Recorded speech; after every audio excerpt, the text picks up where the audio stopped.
Sanju V Samson. Sanju V വെറും Sanju V അല്ല, Sanju win Samson. ഇന്നും സഞ്ജു നമ്മുടെ ഇന്ത്യനെ ഫൈനലിലോട്ട് എത്തിച്ചു എന്ന് തന്നെ പറയാം. എത്തിച്ചു എന്ന് പറയാൻ കളി കഴിഞ്ഞിട്ടില്ല, എന്നാലും അടി എന്നൊക്കെ പറഞ്ഞാൽ നമ്മുടെ കഴിഞ്ഞ കളിയുടെ തുടർച്ചയായിട്ട് തന്നെ സഞ്ജു എന്താ അടി എന്നറിയാമോ. പിന്നെ സഞ്ജുവിനെ ഇന്നത്തെ കളിയിൽ ഒരു പിഴവ് പറ്റിയിട്ടുണ്ട്. കാരണം ആർച്ചറുടെ ബോളിൽ സഞ്ജു 15 റൺസ് എടുത്ത് നിൽക്കുമ്പോൾ ഒരു ക്യാച്ച് മിസ്സാക്കി. ക്യാപ്റ്റൻ ബ്രൂക്കാണ്. ശരിക്കും പറഞ്ഞു കഴിഞ്ഞാൽ ഇംഗ്ലണ്ടിന്റെ ലോകകപ്പ് ശരിക്കും പറഞ്ഞാൽ ബ്രൂക്ക് താഴെ ഇട്ടു എന്ന് തന്നെ വേണം പറയാം. കാരണം സഞ്ജുവിന്റെ ആ വിക്കറ്റ് വീണിരുന്നെങ്കിൽ ഇത്ര വലിയൊരു ടോട്ടലിലോട്ട് ഇന്ത്യ എത്താൻ ഒരു സാധ്യതയില്ല. സഞ്ജു അതിനുശേഷം സഞ്ജു തിരിഞ്ഞു നോക്കിയില്ല, അടിയോടടി 6ഉം 4ഉം തമ്മിൽ അടി എന്നൊക്കെ പറഞ്ഞാൽ അമ്മാതിരി അടി. ആ ക്യാച്ച് താഴെ ഇട്ടപ്പോൾ തന്നെ ഗാലറി മാത്രമല്ല അവരുടെ ടീമിലുള്ള മൊത്തം ആൾക്കാർ നിരാശ ആയിരുന്നു അവരുടെയൊക്കെ മുഖത്ത്.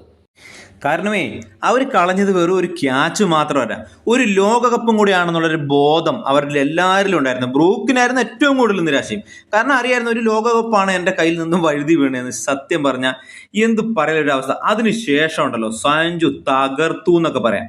അടി എന്നൊക്കെ പറഞ്ഞ അടിയോടടി 42 ബോളിൽ 89 റൺസാണ്. അതിൽ 8 4ഉം 7 6ഉം ആണ്.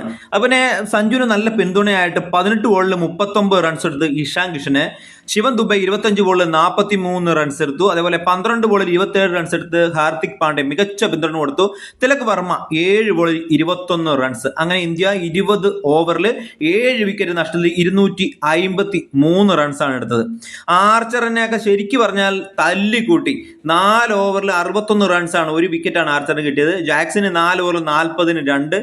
അങ്ങനെ മിക്കവർക്കും തല്ല്. സാം കറിന് 4 ഓവറിൽ 53 റൺസും. അതേപോലെ എല്ലാവർക്കും റാഷിദിന് 4 ഓവർ 41-ന് 2 എന്നൊക്കെ മികച്ച അടി തന്നെയാണ് കിട്ടിയത്. സഞ്ജു 89 റൺസ് അർഹതപ്പെട്ട സെഞ്ചുറിയിലോട്ട് പോകുന്നതായിരുന്നു. സാരല്ല, 15 റൺസിൽ ഔട്ടായി പോയി കഴിഞ്ഞാൽ നമുക്കൊന്നും പറയാനല്ലോ. അതേപോലെ തന്നെ മികച്ച പ്രകടനത്തോടെ തന്നെ ഇന്ത്യ 253 റൺസ് എടുത്ത് 254 ജയിക്കാൻ വേണ്ടി തുടർച്ചയായ 2 കളികളിലും 50 അടിച്ചിട്ടാണ് സഞ്ജു കൂടാരം കയറിയതെന്നുള്ളതാണ്. ഈ കളി ഇന്ത്യ ജയിക്കട്ടെ എന്ന് പ്രാർത്ഥനയോടെയാണ് ഇരിക്കുന്നത്. അടിപൊളി കളി ആയിക്കട്ടെ. അപ്പം വീഡിയോ ഇഷ്ടപ്പെട്ട് കഴിഞ്ഞാൽ ലൈക്ക് ചെയ്യുന്നു, ഷെയർ ചെയ്യുന്ന കാര്യം മറക്കല്ലേ. സബ്സ്ക്രൈബ് ചെയ്യാത്തവരാണ് കൂടുതലെന്ന് സബ്സ്ക്രൈബ് ചെയ്ത് ഒന്ന് സപ്പോർട്ട് ചെയ്യണം. നിങ്ങളുടെ സപ്പോർട്ടാണ് ഏറ്റവും വലുത്. അപ്പോൾ ഇന്ത്യയുടെ കളി കഴിഞ്ഞ് കഴിഞ്ഞിട്ട് വീഡിയോ ആയിട്ട് വരുന്നതായിരിക്കും. ബൈ.